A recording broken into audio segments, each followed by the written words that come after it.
রাজধানীর এবার কেয়ার হাসপাতালে চিকিৎসাধীন বিএনপি চেয়ারপারসন বেগম খালেদা জিয়ার অবস্থা সংকটাপন্ন জানিয়ে তার রোগ মুক্তির জন্য দেশবাসীর কাছে দোয়া চেয়েছেন দলের মহাসচিব মির্জা ফখরুল ইসলাম আলমগীর।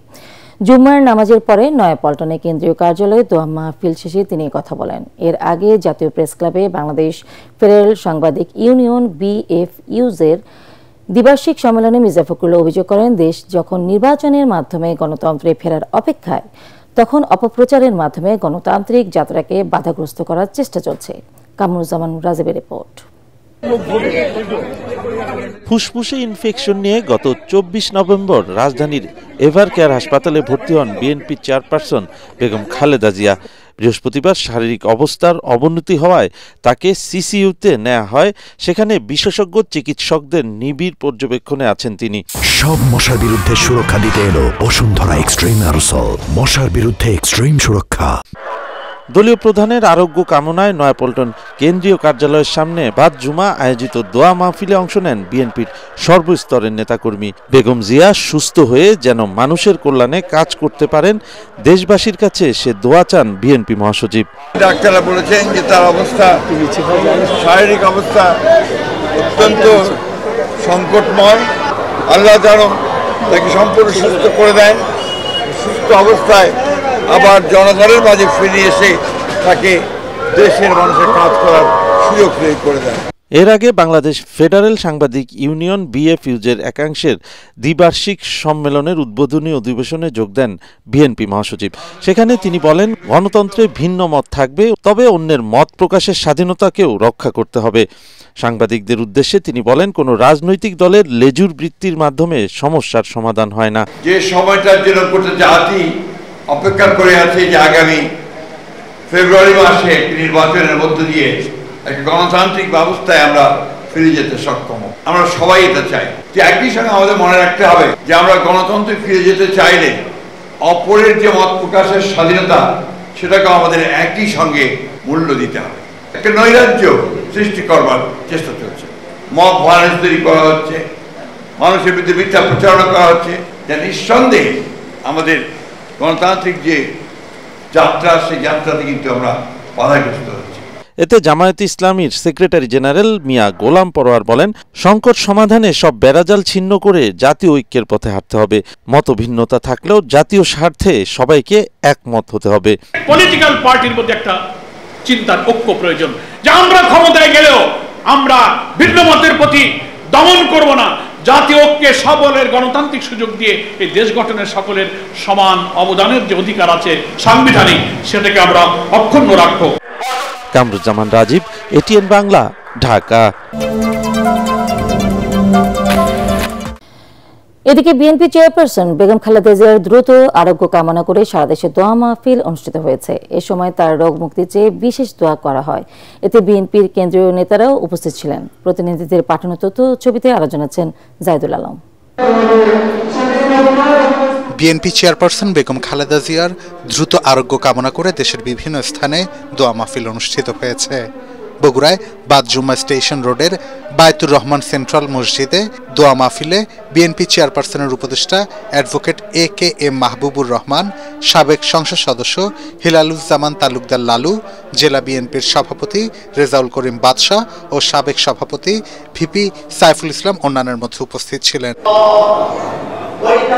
নাটোরের বিভিন্ন মসজিদে দোয়া মাহফিল অনুষ্ঠিত হয়েছে। বাদজুম্মা শহরের বঙ্গজ্জল রাজবাড়ী NDTI জামে মসজিদে দোয়া মাহফিলে অংশ নেন বিএনপির কেন্দ্রীয় নেতা, নাটোর 2 আসনের বিএনপি মনোনীত প্রার্থী অ্যাডভোকেট M রুহুল কুদ্দুস তালুকদার দুলু। এ সময় তিনি খালেদা জিয়াকে দেশের ঐক্যের প্রতীক মন্তব্য করে বাংলাদেশের স্বাধীনতা, সার্বভৌমত্ব ও ভোটের অধিকার আদায়ে আশু রোগ মুক্তি কামনা করেন। আগামী নির্বাচন এবং পরবর্তীকালে যে সংকট আগামী দিনে আসছে, এই সংকটময় মুহূর্তে বেগম খালেদা জিয়াকে এদেশের মানুষের জন্য অত্যন্ত প্রয়োজন। বরিশাল নগরের 30টি ওয়ার্ডের মসজিদে বিএনপির উদ্যোগে দোয়া মোনাজাত অনুষ্ঠিত হয়।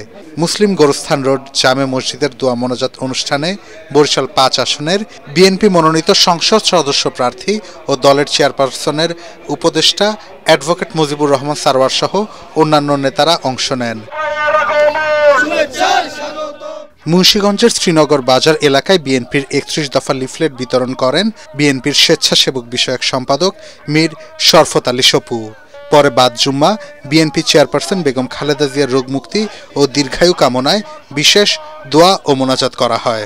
খালেদা জিয়া অসুস্থ থাকলে বাংলাদেশ অসুস্থ হয়ে যায়, কারণ খালেদা জিয়া সুস্থ থাকলে বাংলাদেশ সুস্থ থাকে।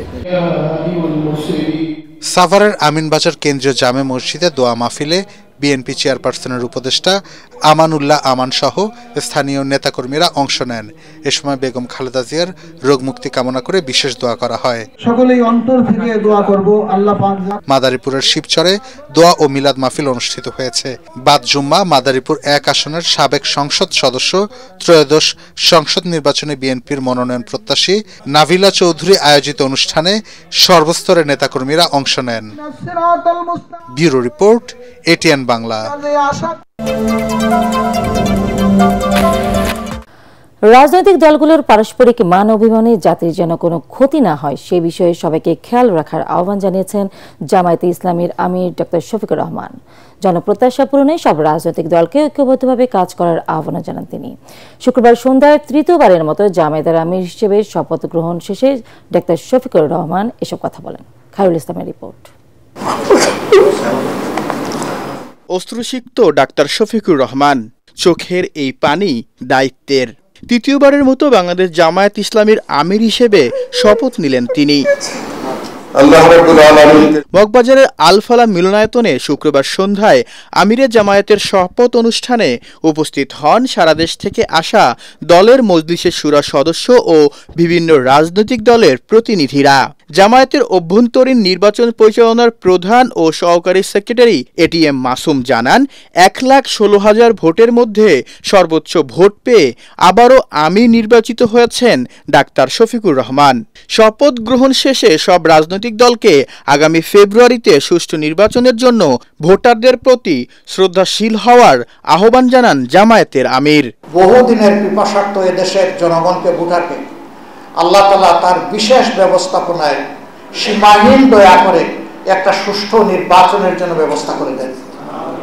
এবং এই ক্ষেত্রে আমরা যারা রাজনৈতিক দলগুলো আছি, দলের স্বার্থকে না দেখে জনগণের ভোটের প্রতি শ্রদ্ধা নিবেদন করে আমরা যেন খোলা অন্তরে আগামীর রাজনীতি করতে পারি, আল্লাহ যেন তৌফিক দান করেন। ডাক্তার শফিকুর রহমান বলেন, যে কোনো ভুলের জন্য বারবার ক্ষমা চাইবেন তারা, কিন্তু এই ক্ষমা চাওয়াকে কেউ কেউ ভিন্নভাবে উপস্থাপন করে বলে দুঃখ প্রকাশ করেন তিনি।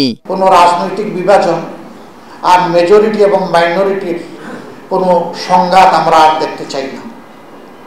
উন্নত দেশগুলোতে মেজরিটি মাইনরিটি বলে কিছু নাই, তারা ইউনাইটেড নেশন, ঐক্যবদ্ধ জাতি। আমাদের মধ্যে পরিকল্পিতভাবে এটি সৃষ্টি করা হয়েছে যাতে জাতিকে মুখোমুখি করে রাখা যায়। আমরা এটা মানি না, এটা মানতে চাই না। বাংলাদেশের সীমানার ভিতরে, আসমানের নিচে যারাই জন্মগ্রহণ করবেন, যারাই বসবাস করবেন, যারাই এই দেশের নাগরিক, আমাদের সংবিধান তাদের সকলকে তাদের সমান অধিকার নিশ্চিত করবে ইনশাআল্লাহ। এর আগে ঢাকা ১৭ আসনের যুব ছাত্র নাগরিক সমাবেশে অংশ নেন ডাক্তার শফিকুর রহমান। এ সময় তিনি বলেন, তারুণ্যের বাংলাদেশ গড়তে এবার তরুণ প্রার্থীদের মনোনয়ন দেবার প্রতি বিশেষ জোর দেওয়া হয়েছে। দেশের আপামর জনগণ পুরানা বস্তা বসা দুর্গন্ধময় সেই রাজনীতি আর চায় না। আমাদের অঙ্গীকার আগামীর বাংলাদেশ তরুণদের বাংলাদেশ। তরুণদের সেই স্বপ্ন পূরণের জন্য আমাদের যারা নমিনি তাদের ৬২% হচ্ছেন তরুণ। বাংলাদেশ পরিচালনার দায়িত্বে যাই অথবা না যায়, দুর্নীতির বিরুদ্ধে আমাদের যুদ্ধ চলবে, চাঁদাবাজদের বিরুদ্ধে আমাদের প্রতিবাদ এবং যুদ্ধ অব্যাহত থাকবে। কেউ আমাদেরকে থামাতে পারবে না। দুঃশাসন, অপশাসন, অবিচার এর বিরুদ্ধে আমাদের লড়াই অব্যাহত থাকবে। তিনি আরো বলেন, সবাইকে সাথে নিয়ে দেশ গড়তে চায় জামায়াত ইসলামী, যেখানে ভিন্ন ধর্মের মানুষ সুরক্ষিত থাকবে। সবাইকে সাথে নিয়ে আমরা দেশ গড়ব ইনশাআল্লাহ। খায়রুল ইসলাম, এটিএন বাংলা, ঢাকা।